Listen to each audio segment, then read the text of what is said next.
আজকের দিনে আমরা ভোট দিয়ে নেতা তো বেছে নিই, কিন্তু লিডার চেনার কি কোনো প্যারামিটার বা মাপকাঠি আছে?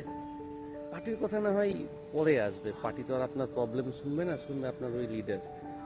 এবার আমি যখন আগে ওই কর্পোরেট অর্গানাইজেশনে কাজ করতাম, তখন আমার এক ম্যানেজার ছিলেন। উনি বলতেন লিডারশিপ মাপার কোনো কোয়ান্টিটেটিভ মানে এই যে রেজাল্টের মতো কোনো মাপকাঠি হয় না, ওটা সাবজেক্টিভ, ওটা অনুভব করতে হয় তার কথা শুনে, তার কাজ দেখে, তার মানুষের সঙ্গে তার ব্যবহার দেখে। কাজেই এই ভোটে লিডার ঠিক করার আগে আগে দেখুন ওই মানুষটা কি আপনার এলাকার কথা বলতে পারবে, আপনার সমস্যা কি ও বুঝতে পারবে, আপনার কথা কি অ্যাসেম্বলিতে গিয়ে সে বলে উঠতে পারবে।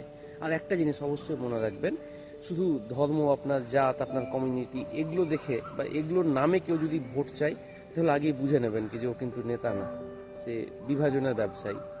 কারণ ওই একজনের সত্যিকারের নেতা, সে কিন্তু সবার নেতা, সে একটা মাস লিডার। লিডার কোনো পার্টিকুলার কমিউনিটির কিন্তু কোনোদিন কেউ হতে পারে না। তাই ভোট দেওয়ার আগে এবার ভাবুন, বুঝুন আর প্রশ্ন করুন, তারপর নিজের এলাকার নেতা নিজেই বেছে নিন।